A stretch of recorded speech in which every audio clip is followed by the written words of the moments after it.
The smallest habits that we do day to day, they are the driver of how we experience life. I remember during my mid to late 20s, I felt so fed up of being in the same cycle, feeling under pressure, I was always worrying, and I was always dissatisfied. However, earlier in my 20s, I had trained my mind to become so aware of the thoughts and the feelings and the behaviours that I was doing as a result of the thoughts that I was having. And the way I did this was by using the Cognitive Behavioural Therapy maintenance cycle. And I became so used to reflecting on this image in my mind that I was using the basic CBT techniques to notice why I was feeling different emotions based on the situation. As life goes on, you may be presented with other challenges, and this can feel so daunting, especially when you don't know how to navigate the emotions because they're so intense. It wasn't until I truly reflected and took a step back from my life that I realised how unbalanced it was. It always felt like one part of my ship, I guess my life, we could use the analogy of a ship, was sinking. And when I couldn't really understand why things felt unbalanced despite it being okay on paper, and when things don't feel aligned, that's probably when you've got to take a proper step back and really sit down with yourself and look at your life and look at what you are doing. It's so normal. I think all of us have to do it at some point. So if you're noticing that things feel off balance, you might feel uneasy, stuck, down, panicky, it's definitely a good time to sit down, reflect on what is causing this. And living in the UK, it's such a fast-paced way of life, and it can be so difficult to slow down with the chaos and the demands life throws at you. Chaotic life, chaotic mind. And too often we're trying to do so many things at once, and this was definitely me. I was spreading myself way too thin, and this was starting to affect other parts of my life, such as self-care, my relationships, learning to actually take time to just stop and rest. And I was usually feeling tired a lot of the time. So how do we stop this? I really, truly believe when you take it back to basics with life and you do the most simple things, those are the things that can really transform life. And I've trialed and tested a couple of things, and I'd like to share it. So what you need to do is grab a pen and a piece of paper, and I want you to write out the boxes in life. And what I mean by this, I want you to look at your life categorically. And what I mean by this is to write out the boxes of your life. So for me, that could be friendships, that could be relationships, that could be work, it could be pets, it could be exercise. There's so many different boxes in everybody's life, and we kind of have to try and balance them in a most simple, healthy way without trying to put too much pressure on yourself. And I know that can feel a little bit overwhelming, like, oh my gosh, how do I balance all of these boxes? But when you really just take it back to simplifying everything, it just becomes so much easier. So let's have a look at these boxes. If you were to rate each of these boxes of the effort that you put into this on a scale of 0 to 100, 100 being 100% of the effort, how would you rate it? And do you think that how you've rated those boxes is a balanced way of living life? Or do you think maybe you're putting too much energy and efforts into one and maybe neglecting the other boxes, which is then causing other problems? You need to take your time and sit down, pause this video to be able to do this, because that way you're really looking at how maybe your work is affected, how your relationships are affected. Maybe you haven't saved the amount of money that you wanted because of your spending habits, and that way you're kind of not really putting back that effort that you want into that box. And then we kind of need to look at other ways of how you can manage that. What we need to do is look at ways of how we can solve that problem and manage it. Another thing is, in this day and age, I've noticed we are all so busy on our phones. It's almost like we're looking at our phone, being busy, but not really being busy.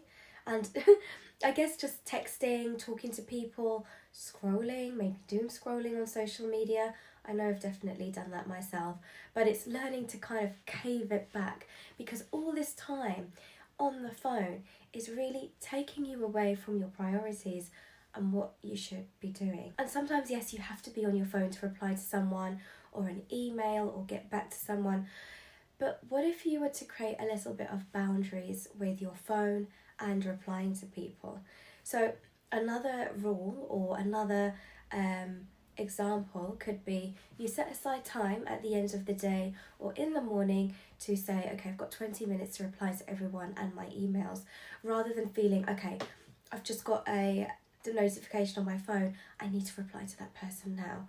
And if I don't reply to that person, I'm not keeping up with everything, and I can't, fail, I can't fall behind. But actually what this is doing, it's keeping you on almost like a hamster wheel of just trying to run and keep up with everything. But when do you actually get off the treadmill? Because it's just so exhausting and so overwhelming.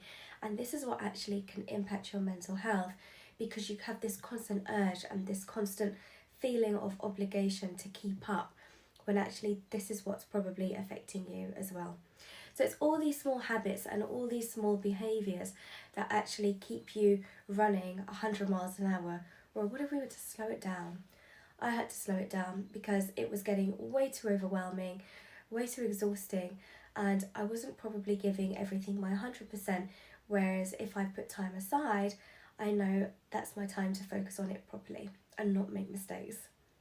Problems in life are inevitable, but they're also temporary, and I learned to embrace it, and rather than fearing it, trying to avoid it, I would probably panic a little bit. That's just me, but I would only allow myself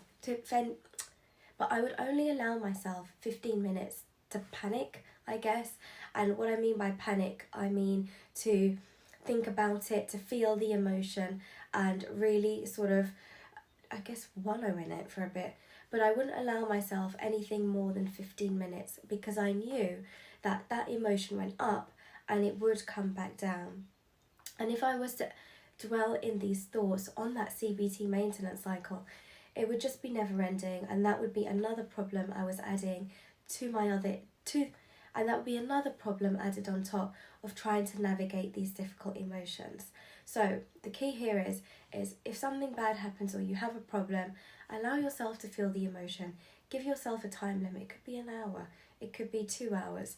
But when that 2 hours or 1 hour is up, you say, okay, the time is up now. I need to look at how I can solve this problem, or try and focus my energy on other things so I'm not dwelling and then it kind of cripples me to the point that I can't function in other areas of my life. Also, when going through conflict or a problem with someone, I've noticed that when I keep myself so calm and approaching this person in such a gentle manner, I am actually in control of my emotions and my thoughts better than maybe the other person is.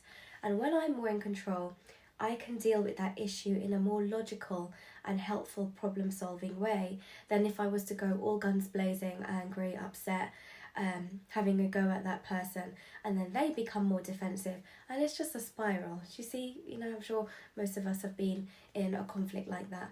But when I go in a calm way, and I say, for example, okay, Jamie, let's look at how we can resolve this, or this is how I would like to resolve it. I know it's difficult, or emphasize with that person, be compassionate, because when you do that, it kind of gets their back down and they think, oh, this person isn't here to fight me, and then their fight or flight calms down, and then you're able to resolve the issue in a much more logical, calmer sense of way, and you're both likely most able to get, and with the result, you're more likely to get out of it what you want and resolve it in a more helpful way for both of you. It's okay if I can't control and do everything, because it's impossible. And sometimes you've just got to ride it through and carry on.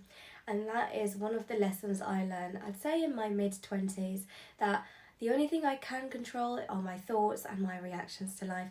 I cannot control people. I cannot have too high or unrealistic expectations of people that it then leads me to feel disappointed.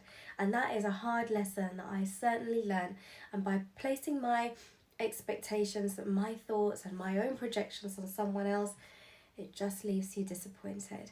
So focus that energy back on yourself. How can you make the situation better? How can you make your life better? How can you make it easier for yourself? Remember, you are in control of you. You can't control the other person. And we can't control every situation out there. So by focusing on problem solving, focusing on your thoughts and where you put those thoughts, and also the behaviours that come with it, that is what's going to make the changes for you. And by practicing some of these behaviours and tools, it will give you a much more understanding and self-awareness into your life and yourself, so that you're not feeling overwhelmed and spiraled by all these different things, but you're not sure what's going on. Whereas if you start to make these changes, that is what's going to help you. It's okay if I can't control and do everything, because it's absolutely impossible. And sometimes it's just where you've got to write it out and carry on. And the one thing I can control are my thoughts and my behaviours, or the reactions to things that happen in my life. Rather than placing your expectations on other people or things to make you feel happy or fulfilled, when you put that energy back on yourself, on how you manage your thoughts and your reactions, that is what you're going to experience. Because if you're placing it on external things, it's always changing, it's always moving. Your partner's mood might change, and if you're then placing your happiness on them, how is that going to then make you feel? So focus back on yourself, and by focusing on you, it then projects that more helpful, positive energy.